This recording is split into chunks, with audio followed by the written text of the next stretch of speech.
Hello students, welcome to EduRef. Let's begin with the chapter Constitution, Why and How. In this chapter, you will learn what a constitution means, what a constitution does to the society, how constitution govern the allocation of power in society, and what was the way in which the Constitution of India was made. In this video, we will cover the first and foremost question, that is, why do we need a constitution? So many questions arises in our mind when we start reading the constitution as a whole chapter. Like what is a constitution, what are its functions, what role does it perform for society, how does a constitution relate to the daily existence. Let's explore answer for all these questions one by one and feed them to our curiosity. So, in this video, we will be focusing on the four functions of the constitution. Now let's see the first function of the constitution, understanding the topic, how the constitution allows coordination and assurance. Let's suppose you are a member of a large group and the members of this group are diverse in many ways, like they have different religion, they are in different profession, they have different abilities and hobbies, have different taste ideas, and from books to movies have different thinking. Some are rich, some are poor, some are old, some are young. And after having this much of diversity, you and all other members have to live together. That means all are dependent on each other in some or other ways and need cooperation for that matter. So very important question arises that what will enable this group to live peacefully? It is only possible if all of them agree on the some basic rules. Now, question arises why we need some basic rules for a group to live together. It is simply because without any rules, every individual would be insecure as they would not know what members of the group could do to each other, who could claim rights over what. Hence, any group will need some basic rules that are publicly promulgated and known to all the members of that group. This is to achieve a minimal degree of coordination. But these rules must not only be known, they must also be enforceable. If people have no assurance that others will follow these rules, they will themselves have no reason to follow these rules. Saying that the rules are legally enforceable gives an assurance to everybody that others will follow these, and if they do not, they will be punished. Hence, the first function of the Constitution is to provide a basic set of rules that allow for minimal coordination amongst the members of a society. Now let's discuss the second function of the Constitution by specifying decision-making powers. A constitution is a body of fundamental principles according to which a state is constituted or governed. But what are these fundamental principles and who will decide what principle governs a society? So first and foremost, we will discuss who is going to make these principles before deciding what should these principles be. The constitution specifies the basic allocation of power in the society and it is different in different types of constitution.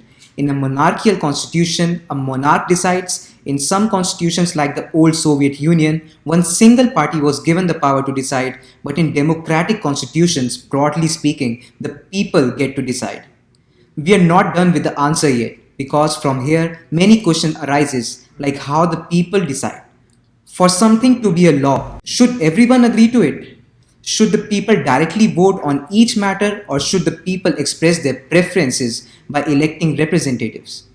But if the people act to representatives, how should these representatives be elected? Well, let's explore clear answers to all these questions. In the Indian Constitution, for example, it is specified that in most cases, Parliament has the authority to make laws and policies. If Parliament has the authority to pass laws, there must be first a law that grants this authority to the Parliament. This is the function of the Constitution. In the first place, it is an authority that constitutes the government. The second function of a constitution is to specify who has the power to make decisions in a society. It decides how the government should be constituted. So far we discussed that constitutions specify power to the government to decide rules for all. But we all know things go wrong here and there is no control or some limitations to those who decide. Hence, let's discuss the third function of the constitution, which is related to the limitations on the powers of a government. Suppose the government we chose started taking some random decisions, like it prohibited you from practicing your religion for instance, or it enjoined that clothes of a certain color were prohibited, or that you were not free to sing certain songs, or that people who belong to a particular group, caste, or religion would always have to serve others and would not be allowed to retain any property. You would obviously think these laws are unjust and unfair. So, for limiting the government, we have many ways, like to specify certain fundamental rights that all of us possess as citizens and which no government can ever be allowed to violate. Citizens will be protected from being arrested arbitrarily and for no reason. Citizens will normally have the right to some basic liberties like freedom to speech, freedom of conscience, freedom of association, freedom to conduct a trade or business, etc. So, the third function of a constitution is to set some limits on what a government can impose on its citizens. These limits are fundamental in the sense that government can never trespass them.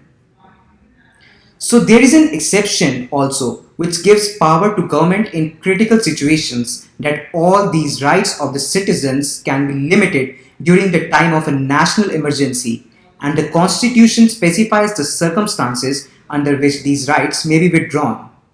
Now we will discuss an exceptional function which is the fourth function of the constitution, linked with the aspirations and goals of a society.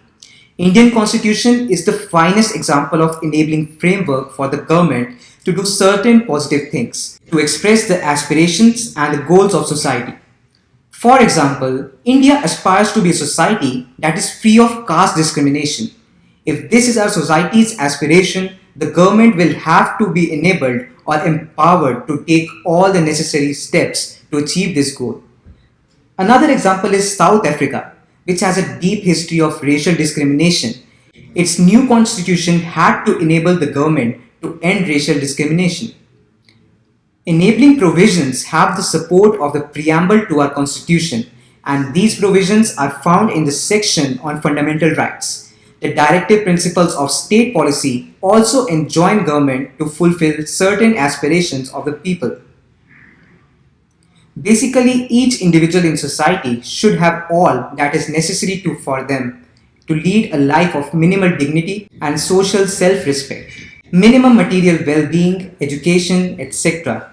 Hence, the fourth function of a constitution is to enable the government to fulfill the aspirations of the society and create conditions for a just society.